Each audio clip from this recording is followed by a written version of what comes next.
saat Allah Subhanahu wa taala menyatakan kepada semua hambanya di malam-malam saat sebelum salat subuh itu, ya, di sulutul lail yang terakhir, sepertiga malam yang terakhir, walaupun kita tidak bangun salat misalnya, ya, kita masih berat salat, tapi jangan sampai tidak berdoa. Walaupun kita sambil tidur, doa minta kebaikan dunia dan kebaikan akhirat. Karena Allah pada saat itu setiap malam mengatakan, hal min sa'ilin fa ujibalah. Ada tak yang meminta kepadaku saat ini, malam ini, sehingga aku akan jawab. Wa hal min mustaghfirin fa aghfirlah. Atau orang yang meminta ampunan dan istighfar kepadaku, pasti aku akan ampuni. Ya, kita usahakan walaupun 5 menit, 10 menit sebelum subuh kita bangun, minimal untuk berdoa. Kalau kita tidak witir, ya, apalagi kalau kita bisa witir atau salat malam seberapa yang kita bisa, minimal kita berdoa. Walaupun kita belum berwudu, walaupun masih di tempat tidur, berdoa minta kita punya hajat dunia yang banyak atau kebaikan akhirat. Ya, kita kadang-kadang tidur pulas, tidak bangun sama sekali. Besoknya lalu kita cari dunia ke manusia yang belum tentu kita dapat dari mereka. Tapi kalau di malam itu kita berdoa, apa saja hajat kita, insyaallah kalau kita yakin, berusaha ikhlas, pasti kita akan dapat jawabannya dari Allah Subhanahu wa taala. Karena Allah yang mengatakan, hal min sa'ilin fa ujibalah wa hal min mustaghfirin fa astaghfirlah. Ya. Apakah ada yang meminta, aku pasti jawab. Ada yang minta ampunan, aku pasti ampuni. Dan kita ini banyak dosa. Kemudian, akhwani azzakumullah, yang berkaitan dengan keutamaan Ramadan juga Rasulullah SAW sebutkan di dalam beberapa hadis, di antaranya bahwasanya puasa itu adalah perisai yang menjadi tameng yang menghalangi kita dari neraka Allah Subhanahu wa taala. Rasulullah SAW bersabda di dalam hadis, ya ma'syar asy-syabab man istata'a minkum al-ba'ata falyatazawwaj fa innahu aghaddu lil-basar wa ahsanu lil-farj wa man lam yastati' fa 'alayhi bis-shawm fa innahu lahu wija'. Wahai para pemuda, siapa yang dari kalian memiliki kemampuan, maka segera dia menikah, karena itu bisa menahan pandangan, bisa menjaga kehormatan, kemaluan. Dan kalau dia tidak mampu, maka hendaklah dia berpuasa, karena puasa itu bisa mengendalikan syahwatnya atau melemahkan atau mengendalikan syahwatnya. Kemudian juga Rasulullah SAW bersabda di dalam hadis yang diriwayatkan oleh Imam Ahmad dari Jabir bin Abdullah, beliau Rasulullah SAW bersabda, as-siyamu junnatun yastajinnu bihi al-'abdu atau yastajinnu biha al-'abdu minan nar. Sungguhnya puasa itu adalah tameng, perisai yang berlindung dengannya seorang hamba dari api neraka. Kemudian juga puasa ini di samping menjadi sebab kita dijauhkan dari neraka, juga menjadi sebab besar kita dimasukkan ke dalam surga. Di dalam sebuah hadis, sahabat Abu Umamah Al-Bahili radhiyallahu taala anhu, beliau pernah bertanya kepada Nabi Muhammad SAW, ya Rasulullah, dullani ala amalin adkhulu bihi al-jannah. Ya Rasulullah, tunjukkan kepadaku suatu amalan yang aku bisa masuk surga dengan sebabnya. Beliau Rasulullah SAW bersabda, alaika bis-shaum la mithla lahu. Hendaklah engkau berpuasa, karena tidak ada yang semisal dengan puasa. Kemudian juga orang yang berpuasa itu dia akan diberikan pahala tanpa batas. Ya, sama seperti sabar. Bahkan kesabaran itu harus ada ketika orang itu berpuasa. Ya, Allah berfirman dalam Al-Quran, innama yuwaffas sabiruna ajrahum bighairi hisab. Sungguhnya akan dibalas orang-orang yang sabar itu dengan pahala yang tidak terhitung. termasuk orang yang berpuasa. Apalagi puasa itu juga membutuhkan apa? Kesabaran. Di dalam hadis Abu Hurairah radhiyallahu taala anhu yang diriwayatkan oleh Imam Bukhari dan Muslim, Rasulullah SAW bersabda, qala Allah taala, Allah Subhanahu wa taala berfirman dalam hadis qudsi, kullu amal ibni adam lahu illa as-siyam fa innahu li wa ana ajzi bihi. Dan ini syahidnya bahwasanya Allah akan membalas dengan pahala tanpa batas. Allah berfirman, semua amalan anak Adam itu bagi dirinya, artinya tampak manfaat bagi dirinya untuk maslahatnya. Sedangkan puasa itu untukku, kata Allah. Karena apa? Kenapa dikatakan bahwasanya oleh Allah bahwasanya puasa itu untuk Allah? Kata para ulama menjelaskan di antaranya adalah karena ibadah puasa itu betul-betul rahasia Allah dengan hambanya. Ya, orang yang berpuasa itu bisa saja, ya, dia diam-diam dalam kamarnya, kemudian dia makan, dia minum, lalu dia keluar ke manusia dalam keadaan menampakkan diri dia berpuasa. Tapi Allah Maha melihat. Oleh karena ketika dia tetap berpuasa, tidak makan dan minum, padahal dia seorang diri di kamar, dia hanya tahu bahwasanya Allah melihat dia, mengetahui apa yang dia lakukan. Maka di sini kata Allah, fa innahu li wa ana ajzi bihi. Maka sesungguhnya dia itu adalah milikku. Ibadah puasa itu adalah milikku dan aku yang akan membalas. Ya, oleh karena itu adalah ibadah yang dia rahasia antara Allah dan di antara hambanya. Ya, dan di situ kita diukur oleh Allah dan dia Maha tahu. Kita uji keikhlasan kita dalam ibadah, juga keyakinan kita tentang bahwa Allah Maha mengetahui segala apa yang kita lakukan, Allah Maha melihat, Allah Maha mendengar, dan seterusnya.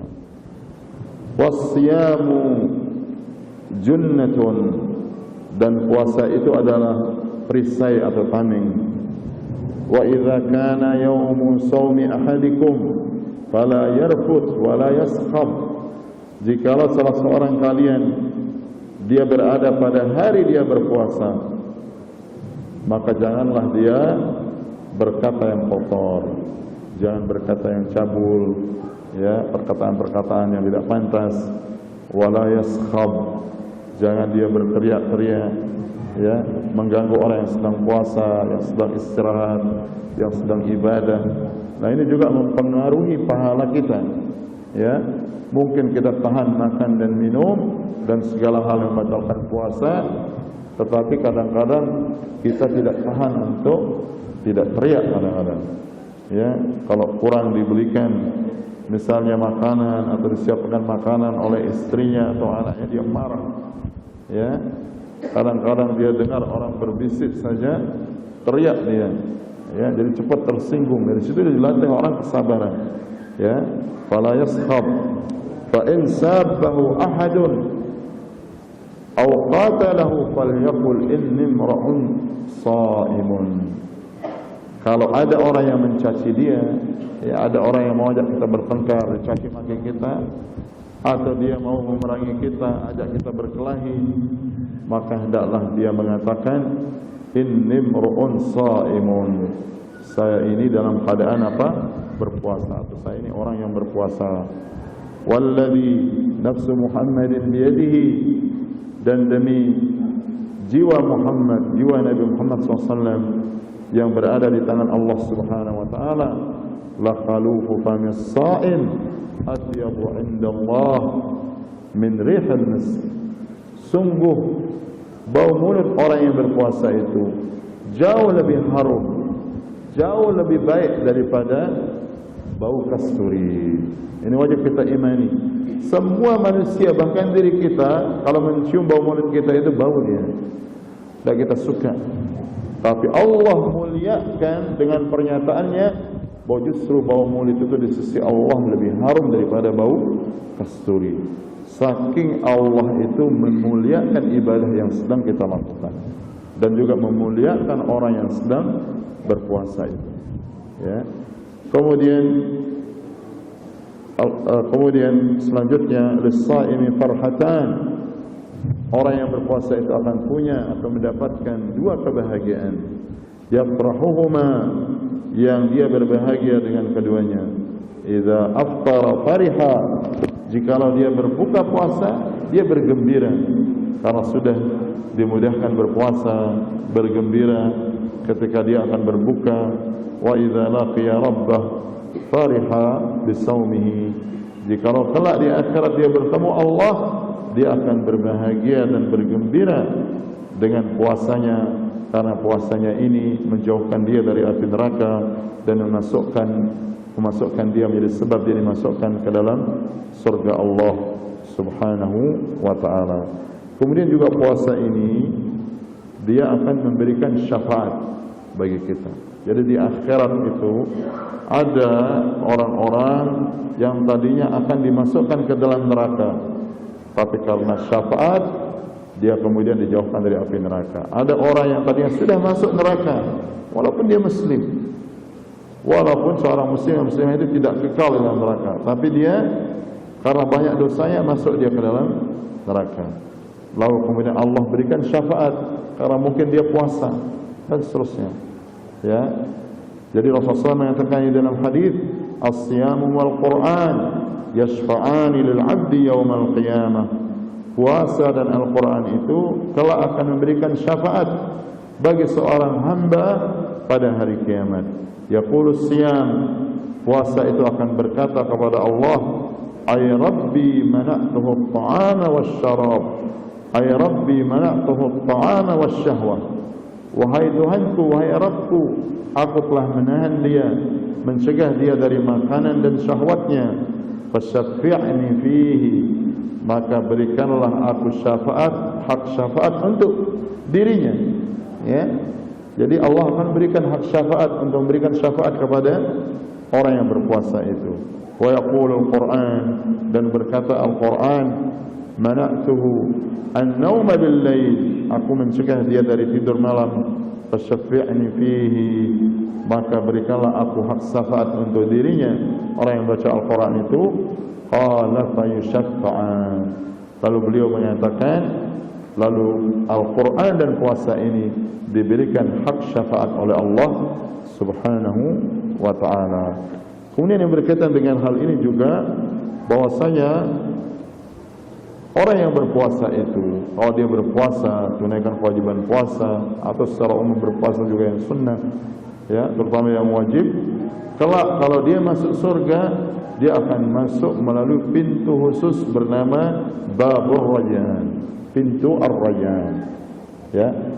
Dan Rasulullah menyebutkan dalam beberapa hadis, ya, pintu-pintu surga itu ada 8. Pintu surga itu ada 8. Dan namanya sesuai dengan ibadah yang dilakukan orang itu.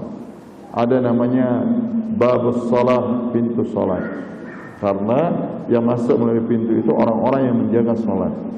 Ada namanya Babu Al-Jihad, yaitu pintu bagi orang-orang yang berjihad jalan Allah. Ada namanya Babus Sadaqah, pintu sedekah, dan seterusnya.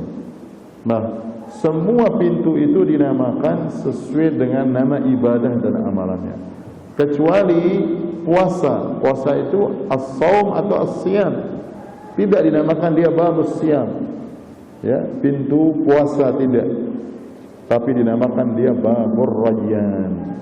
Kenapa? Kata para ulama, karena as-siyam itu secara bahasa artinya mencegah, tercegah, terlarang, tidak boleh dia mencegah diri dari sesuatu. Nah, orang kalau dia masuk surga nanti tidak ada yang dilarang lagi, semuanya boleh, ya. Sehingga yang pantas untuk dinamakan dengannya pintu surga ini bukan bab siyam, bukan bab menahan diri orang masuk surga, tapi tidak boleh sentuh bidadari misalnya, tidak boleh makan ini, tidak boleh minum, tidak. Begitu masuk surga, ya, dan orang itu diberikan seperti disebutkan oleh hadis, seperti diberitakan oleh Rasulullah dalam hadis, wa idza syariba lam yaghma abadan. Kalau orang sudah minum dari minuman surga, dia tidak pernah haus selama-lamanya.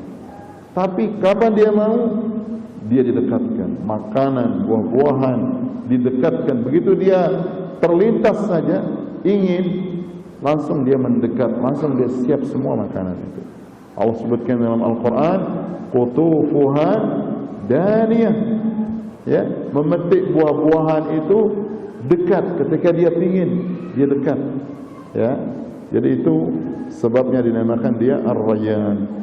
Dan Ar-Rayyan itu artinya dia diberikan keleluasan untuk menikmati semua apa yang di surga. Rasulullah SAW bersabda, inna fil jannati baban yuqalu lahu Ar-Rayyan, yadkhulu minhu as-sa'imuna yawm al-qiyamah, la yadkhulu minhu ahadun ghayruhum, fa idza dakhalu ughliqa, falam yadkhul minhu ahadun, fa idza dakhala akhiruhum ughliqa, wa man dakhala syariba, wa man syariba lam yadhma abadan.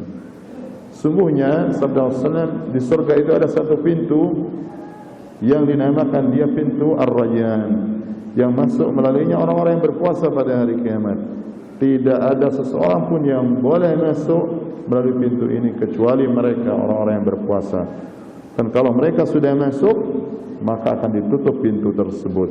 Tidak boleh ada orang lain yang masuk melalui pintu itu. Dan jikalau dia sudah masuk yang terakhir dari orang-orang yang berpuasa, dia akan ditutup. Dan orang kalau sudah masuk ke dalam surga melalui pintu itu, ya, maka dia akan minum dari minuman surga. Dan orang yang sudah minum dari minuman surga, dia tidak akan pernah haus selama-lamanya. Kemudian juga yang berkaitan dengan keutamaan puasa bulan Ramadan, Rasulullah SAW bersabda di dalam hadis, "Idza jaa Ramadan futihat abwabul jannah wa ghulqat abwabun niran wa suffidat asy-syayatin." Dalam hadis riwayat Bukhari dan Muslim, beliau bersabda, jika datang bulan Ramadan, dibuka semua pintu surga dan ditutup semua pintu-pintu neraka, dan semua syaitan-syaitan itu dibelenggu, ya, dibelenggu syaitan sehingga tidak bisa memgoda manusia. Lalu bagaimana ada orang yang dia sudah masuk Ramadan kok masih tergoda berbuat maksiat? Yaitu karena hawa nafsu kita, ya. Itu menunjukkan kita harus lebih banyak lagi beristighfar agar kita dijaga oleh Allah dari dosa-dosa di bulan Ramadan. Kemudian juga di bulan Ramadan itu ada Lailatul Qadri, malam Al-Qadar, Lailatul Qadar, ya. Rasulullah SAW memberitakan tentang keutamaan Lailatul Qadar yang berkaitan dengan bangun malam. Dalam hadis yang sahih, Rasulullah SAW bersabda, "Man qama Lailatul Qadri imanan wa ihtisaban, ghufira lahu ma taqaddama min dhanbihi." Barang siapa yang salat malam di malam Lailatul Qadar, malam Al-Qadar, karena semata iman dan semata mencari pahala dari Allah, maka dia akan diampuni dosa-dosa yang telah lalu.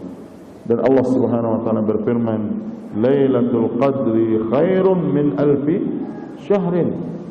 Malam Al-Qadar itu jauh lebih baik daripada seribu bulan. Kata para ulama, orang kalau dia beribadah di malam Al-Qadar itu nilai ibadahnya lebih daripada seribu bulan. 1000 bulan itu kalau kita hitung sekitar 82 atau 83 tahun. Ya. Ya, kita belum tentu punya umur 80-an tahun. Ya. Padahal Rasulullah mengatakan a'maru ummati ma baina 60 ila 70. Wa qalla man yajuzaha. Umur umatku itu antara 60 sampai 70 tahun. Sedikit yang melewatinya. Ya, ini malam Al-Qadar, kalau kita diberikan taufik dan hidayah oleh Allah beribadah di malamnya, itu nilainya seperti ibadah apa?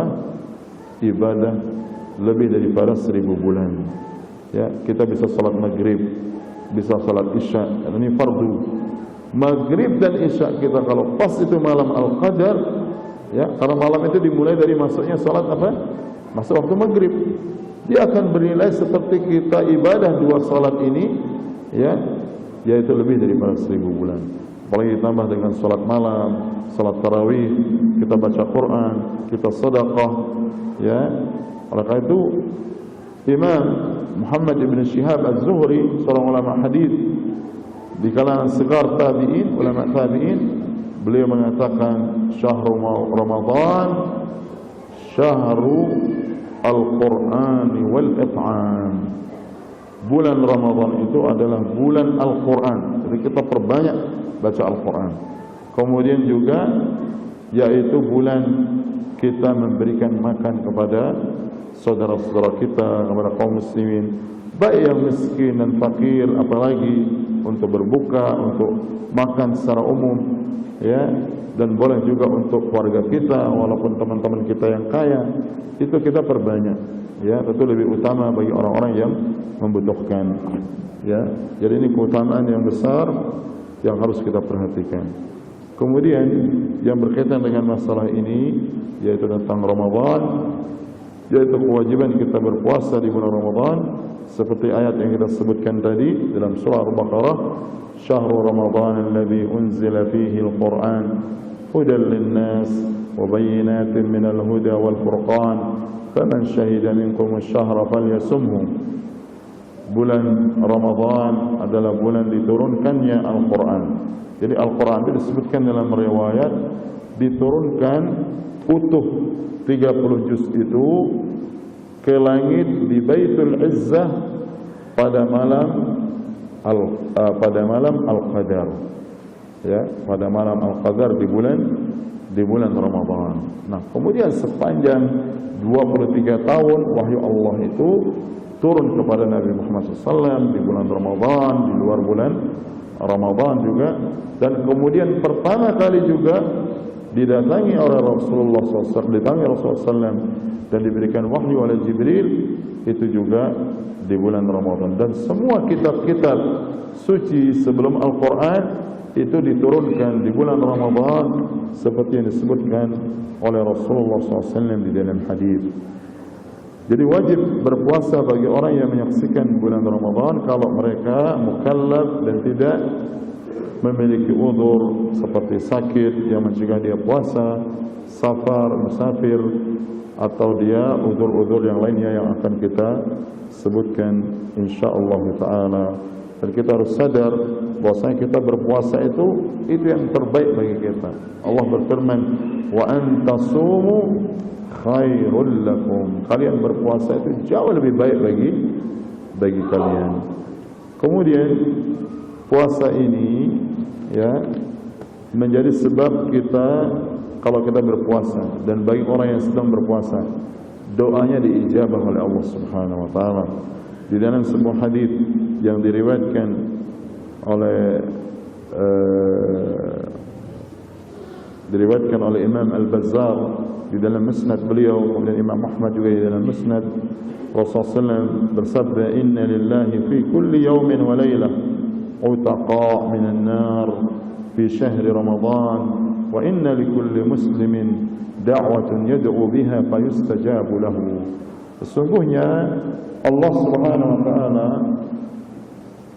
memiliki di setiap hari dan malam dari bulan Ramadan, yaitu orang-orang yang ditetapkan bebas dari api neraka. Misalnya kita mulai Ramadan hari ini, misalnya hari ini ada yang ditetapkan ya bahwa dia bebas dari api neraka. Walaupun ketetapan tentang surga dan neraka itu sudah ada sebelum Allah ciptakan langit dan bumi dalam jarak 50.000 tahun, tapi itu kembali ditetapkan, termasuk juga di malam Al-Qadar. Juga setiap hari ada orang-orang yang dibebaskan, ditetapkan bebas dari api neraka. Dan itu di bulan Ramadan. Dan setiap muslim dan muslimah itu punya doa, satu doa yang jikalau dia berdoa dengannya pasti diijabah oleh Allah Subhanahu wa taala. Kemudian juga kita harus ingat bahwa jangan kita meremehkan bulan Ramadan ini. Dan kita ingatkan keluarga kita, orang-orang di sekeliling kita bersiap-siap untuk menunaikan kewajiban Ramadan. Jangan mengentengkan ya, puasa bulan Ramadan, lalu orang dia muslim muslimah, ya, kemudian dia tidak berpuasa tanpa ada uzur, tanpa ada halangan, ada ancaman dari Rasulullah SAW seperti disebutkan dalam hadis Abu Umamah Al-Bahili dalam riwayat Imam An-Nasa'i di Sunan Al-Kubra dan juga yang lainnya. Beliau Umamah mengatakan, aku mendengar dari Rasulullah SAW, beliau Rasulullah SAW bersabda, bainama ana naimun, ketika aku tertidur, atani rajulan, datang kepadaku dua orang, yaitu para malaikat yang dimaksudkan. Fa akhadha bi dhab'i, lalu kedua malaikat ini memegang kedua lenganku. Jadi ada yang memegang dari sebelah kanan, ada yang memegang dari sebelah kiri Rasulullah SAW. Jadi ini namanya dhab'u ini, lengan ini. Jadi dia dipegang kiri kanan oleh dua malaikat ini. Fa ataya bi jabalan wa'ran, lalu kedua malaikat ini membawaku ke suatu gunung yang terjal, ya, ke gunung yang terjal, yang sulit didaki, sulit dinaiki. Faqala, kemudian dua malaikat ini mengatakan, is'ad, kamu naik kamu ke atas gunung ini. Faqultu inni la utiquhu, Rasulullah mengatakan, aku berkata, saya tidak mampu naik, artinya ini karena terjal sekali gunung ini. Faqala sanusahhiluhu laka, lalu dua malaikat mengatakan, kami akan mudahkan bagi engkau, artinya kami akan iring engkau naik dan mudahkan. Fasa'adtu, lalu aku naik, hatta idza kuntu fi sawadil jabal, sampai aku di puncak yang di situ gelap, terasa gelap di atas gunung itu. Idza bi aswatin syadidatin, tiba-tiba aku mendengar suara-suara yang keras.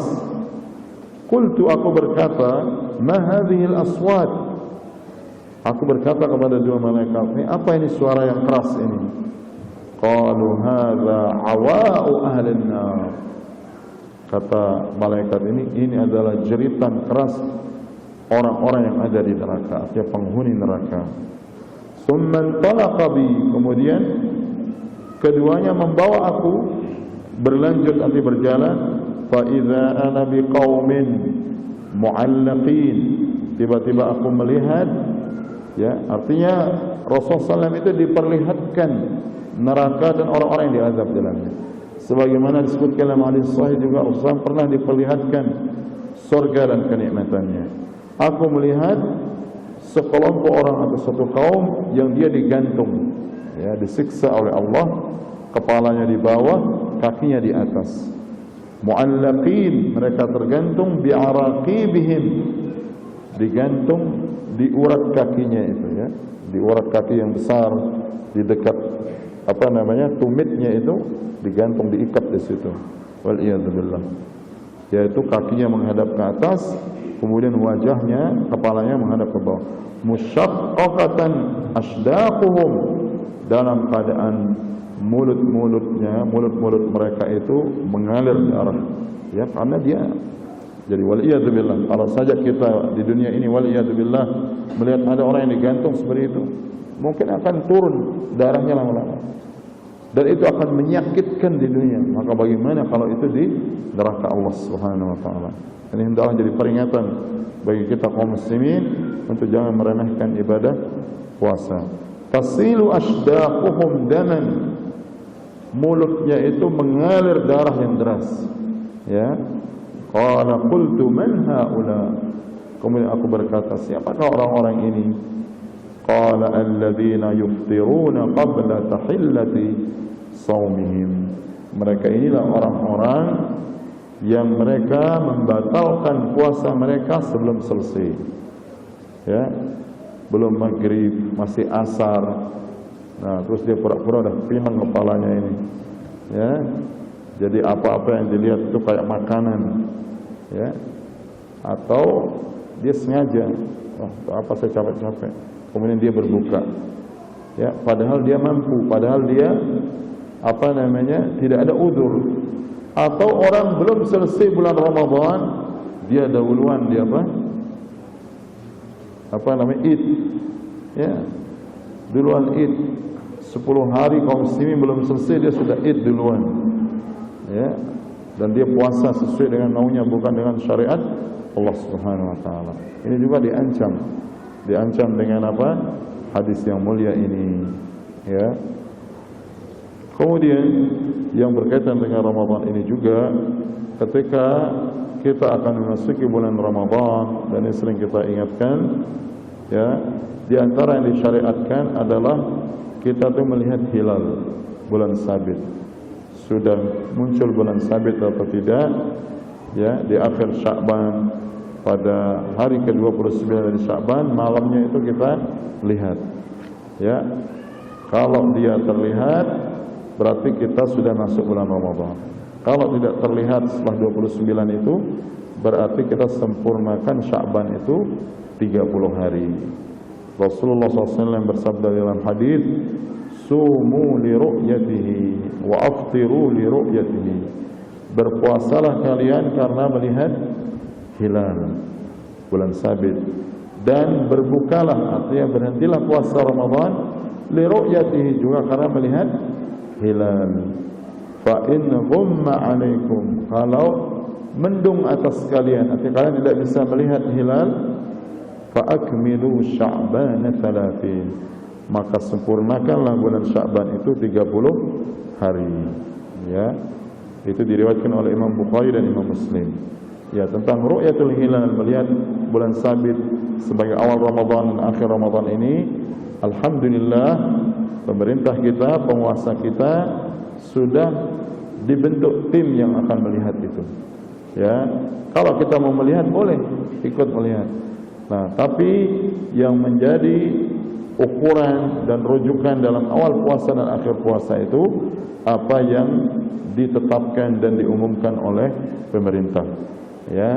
Dan ini yang seharusnya dilakukan oleh kita kaum muslimin, karena di kitab-kitab akidah yang menentukan awal Ramadan, akhir Ramadan, salat Id, dan juga haji, juga jihad, itu adalah penguasa, ya, bukan pribadi-pribadi, bukan kelompok-kelompok tertentu. Walaupun di situ orang-orang alim, tidak. Penguasa, alhamdulillah pemerintah kita sudah membentuk tim untuk ru'yatul hilal, orang-orang yang memang ahli di bidangnya, ya. Dan apa yang diputuskan penguasa atau pemerintah awal Ramadan dan akhir Ramadan, itu yang kita ikuti, ya. Dan ini yang diterangkan oleh para ulama, dan ini masalah yang penting supaya kaum muslimin itu jangan berselisih di dalam beribadah, ya. Ada yang masih puasa, ada yang sudah berbuka, ya, apalagi kalau saling mengejek satu sama lain, waliyadzubillah. Oleh karena itu kaum muslimin bersatulah dengan penguasa dan apa yang ditetapkan oleh pemerintah kita, supaya kita tidak berselisih kaum muslimin di dalam penentuan awal ibadah kita dan akhir ibadah kita. Kemudian tidak boleh kita itu puasa hari yang diragukan. Artinya walaupun sudah ditentukan atau diperkirakan, misalnya hari ini walaupun belum ru'yah, dia sudah mulai puasa duluan, sehari atau 2 hari. Ini tidak boleh dengan alasan misalnya karena ragu-ragu jangan-jangan sudah masuk Ramadan. Tidak boleh itu. Karena itu menyelisih perintah Rasulullah. Di sini pentingnya bahwa kita beribadah itu karena perintah Allah dan perintah Rasulullah, dan kita disuruh istiqamah terhadap perintah Allah dan perintah Rasulullah SAW. Beliau Rasulullah sampai saking berpegang teguh dengan perintah itu, beliau ubanan, dan beliau meninggal itu dalam keadaan 20 helai, ya, uban yang ada di rambut beliau. Beliau mengatakan apa? Syayyabatni Hudun, aku beruban karena sebab surat Hud. Kenapa dikatakan oleh seperti itu? Karena di dalam surat Hud itu ada satu ayat, Allah berfirman, fastaqim kama umirta wa man taba ma'aka wa la tatghaw. Maka istiqamalah engkau Muhammad, yaitu di atas apa yang engkau diperintahkan. Jadi kita pegang. Kita disuruh solat. Kita disuruh tidak solat, jangan solat. Misalnya ibu-ibu, ya, ketika sedang tidak haid, dia wajib solat, diperintahkan solat, maka solat. Pas haid diperintahkan untuk tidak solat, dilarang untuk solat, jangan solat. Jangan dibalik, waktu haid ingin dia solat, waktu dia sedang bersih tidak dia solat atau bermalas-malasan. Nah begitu juga kita. Jadi kita ikuti kapan kita disyariatkan solat, kita solat. Kapan kita tidak disyariatkan solat, jangan kita solat. Demikian juga puasa. Waktu Ramadan wajib kita puasa. Waktu Id, Idul Fitri, Idul Adha diharamkan kita puasa. Wah itu asalnya ibadah. Jangan kita puasa, haram kita puasa justru. Ya. Nah oleh karena itu kita istiqamah di atas perintah. Nah jangan kita mendahulukan sehari atau 2 hari puasa sebelum Ramadan. Rasulullah yang bersabda di dalam hadis yang diriwayatkan oleh Imam Muslim dalam sahihnya, la taqaddamu Ramadan bisawmi yawmin wala yawmain. Jangan kalian mendahului Ramadan dengan puasa sehari atau 2 hari sebelum Ramadan. Illa rajulan yasumu sawman falyasumhu. Kecuali seseorang yang memang sudah terbiasa puasa di hari-hari itu, lalu bertepatan dengan sehari atau 2 hari sebelum Ramadan, maka boleh dia berpuasa. Misalnya dia sudah biasa berpuasa Senin Kamis, tiba-tiba 1 hari sebelum puasa itu hari Senin atau hari Kamis, lalu dia puasa, boleh. Tapi orang-orang yang tiba-tiba dia puasa sehari atau sebelumnya 2 hari sebelumnya, ya, maka itu tidak boleh. Dan itu menentang Rasulullah SAW. Seperti disebutkan dalam riwayat Silah bin Zufar dari sahabat Ammar ibn Yasir radhiyallahu taala anhu, seperti yang diriwayatkan oleh Imam Bukhari dan juga Imam Abu Dawud dengan sanad yang sahih dan mausul di Sunan Abi Dawud. Di Imam Bukhari beliau membawakan dengan riwayat yang muallaq, tetapi dia hadis yang sahih dan muttasil dalam riwayat Abu Dawud dan juga yang lainnya. Beliau sahabat Ammar radhiyallahu taala anhu mengatakan, man shama al-yawm alladhi yushakku fihi faqad asa Abul Qasim sallallahu alaihi wasallam. Barang siapa yang berpuasa di hari yang diragukan, ya, yaumus syak, puasa hari syak, maka orang yang berpuasa ini sungguh dia telah maksiat menentang Nabi Muhammad sallallahu alaihi wasallam.